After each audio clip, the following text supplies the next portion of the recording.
So hi everyone, my name is Vishu Ghosh. यार आज हम बात करने वाले हैं टाइम कॉम्प्लेक्सिटी लेक्चर 2। तो इससे पहले यार मैंने एक वीडियो डाला था टाइम कॉम्प्लेक्सिटी के बारे में, जो एक बहुत ही इंपॉर्टेंट वीडियो था। अगर उस वीडियो नहीं देखा तो जाकर जरूर देखना। और एक गलती है यार, बेसिकली गलती यही है कि मैंने बोला था टाइम कॉम्प्लेक्सिटी जो होगा वो 2 लेक्चर में कवर हो जाएगा, पर नहीं, मैं सोचा कि 3 लेक्चर में इसको कवर करूंगा। ठीक है, क्योंकि मुझे हर टॉपिक को कवर करना है। ओके, तो चलो यार एग्जाम्पल के थ्रू इसको समझने की कोशिश करते हैं। और आज हम अच्छे अच्छे एल्गोरिदम को लेंगे और कैसे टाइम कॉम्प्लेक्सिटी एग्जैक्टली निकाला जाता है उसके बारे में बात करेंगे। ओके, सो देखो यार, मैंने यहाँ पर एक एग्जाम्पल लिया हुआ है। देखो ये जो एग्जाम्पल है यहाँ पर इसका टाइम कॉम्प्लेक्सिटी हम बताएंगे। ठीक है, तो बेसिकली देखो ये हमने क्या लिखा, I N T N is equals to 100, K is equals to 0, G is equals to 0 और एक फॉर लूप लगाया और इसके अंदर मैंने 3 कंडीशन लिखा हुआ है। जस्ट कंसिडर करो, जब कंपाइलर ऊपर से जब पढ़कर मतलब आने वाले हैं तो वो क्या करेगा, इसको पढ़ेगा एक बार, ये भी पढ़ेगा एक बार, ये भी पढ़ेगा एक बार। तो बेसिकली ये कितना बार हो रहा है, ये बेसिकली आपको कितना बार ले रहा है, ये बेसिकली 3 बार हो रहा है ना। 3 बार 3 स्टेटमेंट है तो वही ऑब्वियसली 3 टाइम मतलब काम करवाएगा। आफ्टर दैट इसके अंदर ना जब आई इज इक्वल्स टू 0 के लिए ये एक बार चलेगा, ये भी एक बार चलेगा, ये भी एक बार चलेगा, मतलब ये 3 टाइम चल रहा है ना। ये 3 टाइम चल रहा है और ये 3 कितना बार चल रहा है, ये n टाइम चला है। देखो यहाँ पर i लेस देन n रखा है, तो बेसिकली ये कितना बार चलेगा, 3 इंटू में n। तो बेसिकली अगर मैं पूरा का पूरा बात करूं तो ये आपका कितना टाइम लेगा, 3 + 3n। यस और नॉट, ऑब्वियसली यस। सो अगर हम बात करें इसको तो ये 3 इंटू में 3n टाइम ऑकर हो रहा है। ओके, तो आपको टाइम कॉम्प्लेक्सिटी निकालने के लिए पहले आपको जो काम करना पड़ेगा वो ये है कितना बार ऑकर हो रहा है, ये जो एल्गोरिदम है वो कितना बार चल रहा है, पहले उसको निकालो और यहाँ लिख दो। ठीक है, उसके बाद आप टाइम कॉम्प्लेक्सिटी इजीली बताओगे। ठीक है, उसके बाद आपको करना क्या है, ये हो गया आपका पहला स्टेप कि भाई जितना आपने जो एल्गोरिदम लिखा उसका क्या करो, कितना बार वो मतलब काम कर रहा है, कितना बार वो ऑकर हो रहा है, कितना बार वो काम कर रहा है उसके अंदर, उसको पहले काउंट करो और लिख दो। उसके बाद आप क्या करो, उसके बाद आप इजीली करो कि भाई जितना भी कांस्टेंट टर्म है उसको हटाओ।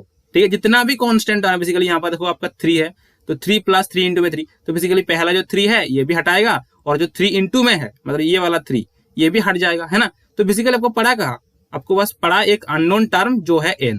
ओके, देखो ऊपर में मैंने 100 डिफाइन किया है, पर मान लो बहुत बड़ा नंबर है 10⁸, 10⁷, तो इसको मान लो ऐसा। ठीक है ना, वो डिफाइंड नहीं है, ठीक है, अननोन टर्म है वो।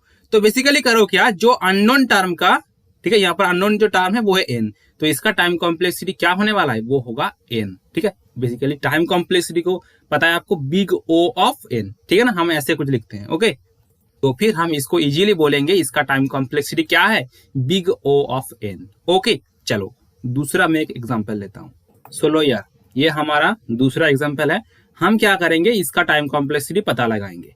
तो पहले ये तो 3 बार चल रहा है, अगर इसको कंसिडर नहीं भी करते हो तो कोई प्रॉब्लम नहीं है, आप 3 बार नहीं लिखते हो तो कोई प्रॉब्लम नहीं है। तो बेसिकली जो पहले वाला था बस उसको वही है, बस यहाँ पर मैंने 2 फॉर लूप एक्स्ट्रा लगाए हुए हैं। आ रही बात समझ में।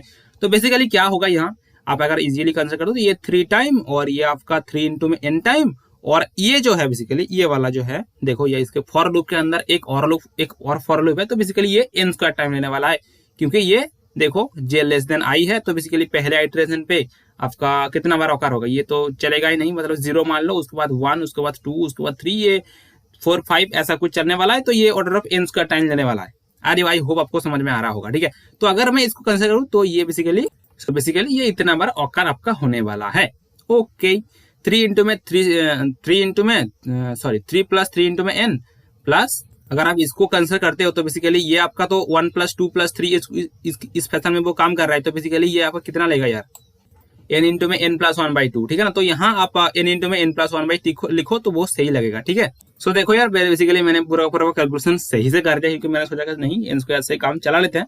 सही था, पर मैंने सोचा कि नहीं, आपको एक इंट्रोडक्शन दूंगा, इसीलिए मैंने ये लिखा, अदरवाइज मैं नहीं लिखता इसको। ठीक है, इसके बाद वाली जो एल्गोरिथम आएगा वहां पर हम ऐसा नहीं लिखेंगे, डायरेक्टली लिखेंगे। ठीक है, कोई प्रॉब्लम नहीं। तो अगर आप कैलकुलेशन करते हो तो बेसिकली क्या आने वाला आपका, तो आपका कुछ ऐसा आने वाला n² + n/2। मैंने क्या बोला था, जितना भी कांस्टेंट टर्म है उसको हटाओ। तो बेसिकली जो 3 पहला है उसको हटानी पड़ेगी, और ये भी 3 जो मल्टीप्लाई है इसको भी हटानी पड़ेगी, जो डिवाइडेड है उसको भी मुझे हटाना पड़ेगा। तो बेसिकली क्या रहेगा अभी, तो कुछ यही रहने वाला। ठीक है ना, n + n² + 1 और ये 2n इंटू में n²।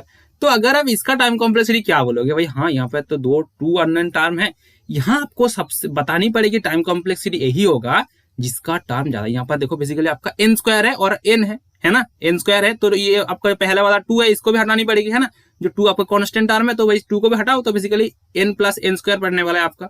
तो बेसिकली आपको इसका टाइम कॉम्प्लेक्सिटी बताना है n स्क्वायर। यहाँ पर सबसे बड़ा जो टर्म है वो ही आपका टाइम कॉम्प्लेक्सिटी होने वाला है। ओके, तो फिर इसका टाइम कॉम्प्लेक्सिटी आप क्या बोलने वाले हो, O big O of n square. Okay, I hope समझ में आ रहा होगा।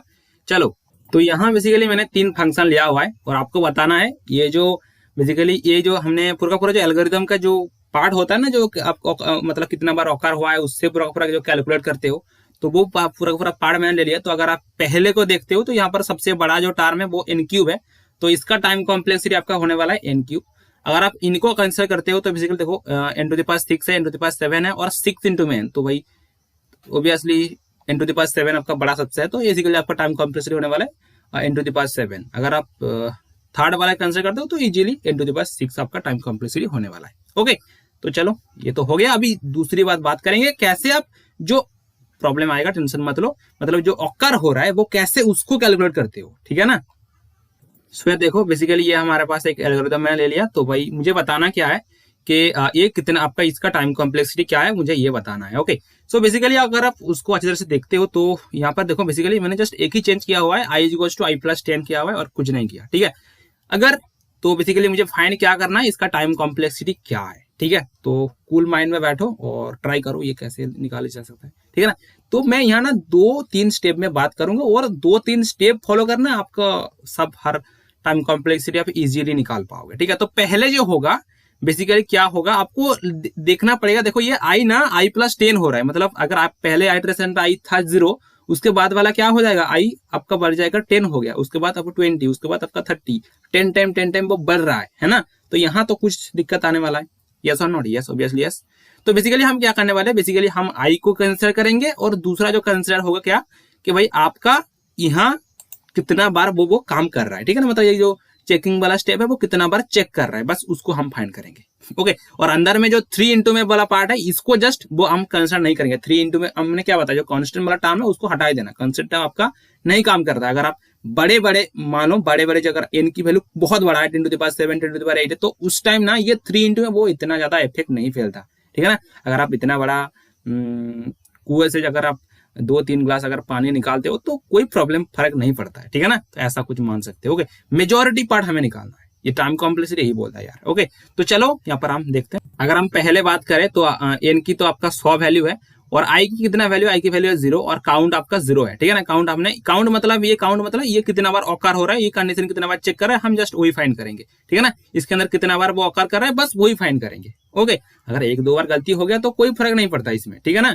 अगर मान लो 10 टू द पावर 7 टाइम चलेगा तो हमने क्या बोला कि 10 टू द पावर 7 -2 -3, तो इसमें कुछ फर्क नहीं पड़ने वाला। ओके, सो बेसिकली पहले तो आपका 0 था और यहाँ पर मैं कंडीशन चेक करूंगा। बेसिकली क्या होगा, i की वैल्यू 0 होगा तो बेसिकली आपका ये अंदर में घुसने वाला है और अंदर में उसमें कुछ काम करेगा, ठीक है। उसके बाद i की वैल्यू बढ़कर 10 हो जाएगा और काउंट की वैल्यू बेसिकली एक बार कंडीशन चेक किया हुआ है तो बेसिकली काउंट को हम क्या करेंगे 1 कर देंगे। ओके, सो ये ज्यादा टाइम लेने वाला नहीं है। तो अगर i की वैल्यू अगर 70 होता तो काउंट की वैल्यू आपका 7 ही कुछ बन जाता। ओके, सो अगर हम अभी बात करें यार तो बेसिकली अगर ये 70 था तो उसके बाद ये बढ़कर जब 7 हो गया तो ये 70 था, तो बेसिकली अगर इसको बढ़ाएंगे तो बेसिकली आपका 8 बन जाएगा। ओके, तो बेसिकली i की वैल्यू आपका कितना बन जाएगा, जब 8 हो जाएगा, सॉरी i की वैल्यू जब 80 बन जाएगा तो कंडीशन दोबारा से चेक करेगा और अंदर में घुसेगा और काउंट की वैल्यू 8 कर देगा। ओके, जब ये 90 बन जाएगा i की वैल्यू, यहाँ i था बेसिकली, जब i की वैल्यू 90 बन जाएगा तो काउंट उस टाइम 9 हो रहा है आई होप, और उसके बाद दोबारा से जब 100 बन जाएगा तभी वो प्रॉब्लम क्रिएट होगा। ये तो फिर यहाँ पर मैं 9 कर देता हूँ, ठीक है। सो जी बिल्कुल, जब काउंट की वैल्यू 9 हो रहा था तो उस टाइम ये आपका 90 था, उसके बाद दोबारा से कंडीशन चेक करेगा और अंदर में घुसेगा। तो बेसिकली कितना बार चेक करेगा, तो ये आपका 9 से बढ़कर 10 हो जाएगा, ठीक है ना।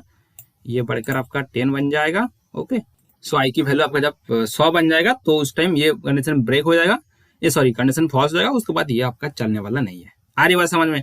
तो यहाँ हुआ क्या, यहाँ देखो आपको ना पहले ये कंडीशन को चेक करनी पड़ेगी। मतलब ये जो कंडीशन हमें बारी बारी से आपको हम इंक्रीज करते जा रहे हैं और ये कंडीशन हम चेक करते जा रहे हैं, और हमें ये टाइम कॉम्प्लेक्सिटी निकालने के लिए मतलब ये जो कितना बार ऑकर हो रहा है अगर उसको निकाल, देखो कितना बार जब ऑकर हो रहा है अगर आप उसको निकालते हो तो आप इजीली ना ये टाइम कॉम्प्लेक्सिटी क्या है उसको आप इजीली निकाल सकते हो, ठीक है ना, कितना बार ऑकर हो रहा है, अगर उसको निकालते हो तो वही इजीली आप टाइम कॉम्प्लेक्सिटी निकाल सकते हो, ठीक है ना। तो बेसिकली तो हम क्या करेंगे, ये कितना बार ऑकर हो रहा है हम इसके ऊपर डिपेंड करेंगे, ठीक है ना। तो ये कब, ये देखो ये ना कितना बार ऑकर हो रहा है, इसको निकालने के लिए हमें एक अच्छा स्टेप होने वाला है। बेसिकली वो क्या होगा, ये तभी स्टॉप होगा जब क्या होगा, आई ग्रेटर देन एन बन जाएगा, यस और नॉट, ऑब्वियसली यस है ना। जब ग्रेटर देन बन जाएगा तभी ये मतलब आपका फॉल्स होने वाला है ना। तो बेसिकली हम क्या लिखेंगे, ये तभी बंद होगा यार जब I less than I greater than N, greater than और इक्वल्स टू एन, है ना।